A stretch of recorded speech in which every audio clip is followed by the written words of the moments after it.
thank the honourable member because it's wonderful when we have the opportunity to be entertained in this chamber. And I have to say that I was very entertained by some of the things that he said, so thank you. I have a question, and it relates to what the honourable member said with respect to the air quality in Toronto 100 years ago versus the air quality today in Beijing. And the honourable member made the statement that the air quality in Toronto 100 years ago was worse than the air quality today in Beijing. And I'm wondering what scientific studies were done 100 years ago on the air quality in Toronto that the honourable member is actually relying on. And if he could perhaps furnish me with a copy of the scientific proof and studies of that, because I think it would be awfully interesting to see. Thank you. Honourable member for Red Deer Lacombe. Well, let me catch the honourable member up. I've had the privilege and pleasure of not only working in the oil and gas sector, I've also had the privilege and honour of getting an education, 3 of them as a matter of fact. The biggest education I've ever had is becoming a member of Parliament, talking to common sense folk who vote Conservative in Alberta.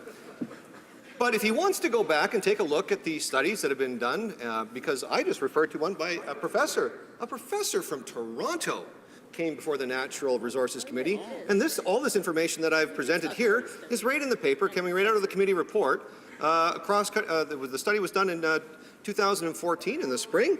He's free to go to the committee information and read to his own edification.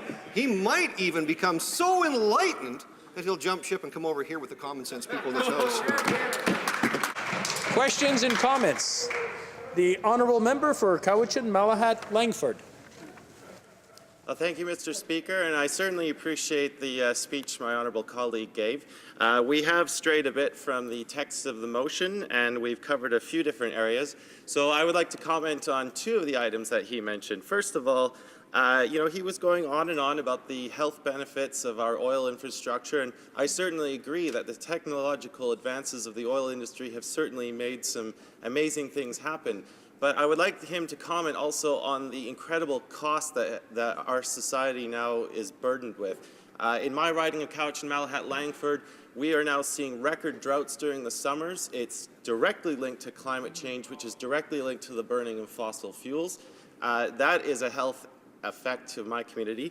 And the second thing, I think we need to be very careful when we're talking about a social license. I think his comments are straying dangerously close to a paternalistic attitude that has gotten the previous government into quite a lot of trouble. So I'd like the honourable member to stand up, talk about a social license, and offer his comments to the many First Nations in Canada who have stood up against this review process. And if he could just clarify what his comments mean to them. Thank you. The honourable member for Red Deer Lacombe.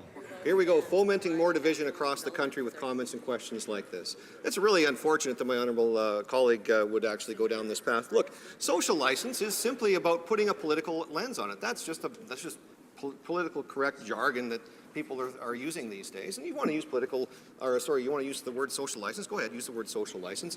I'm going to stick to science and the technology that the National Energy Board and other engineers and technologists actually have to make sure that we have pipelines that are built, because I'm an environmentalist too. I love the environment, I love fishing, I love hunting. I'm a farm boy from Lacombe, Alberta. I don't want a dirty environment any more than anybody else does.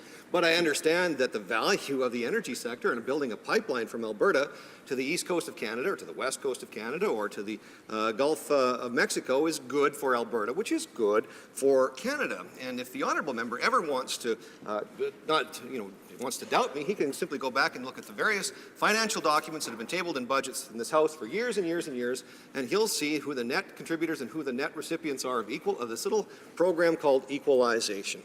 And for years and years and years, and I'm a proud Albertan, happy to be a net contributor to the point of $4,000 per capita for the average Albertan over the last 10 years. Per year, we pay more into the Confederation than we receive back in benefits in Alberta. Not only that, we enjoyed the best quality of life in Alberta because of our energy sector. We had a government, even though it was Conservative, that spent more on things like healthcare, education, and roads per capita than any other government on top of that.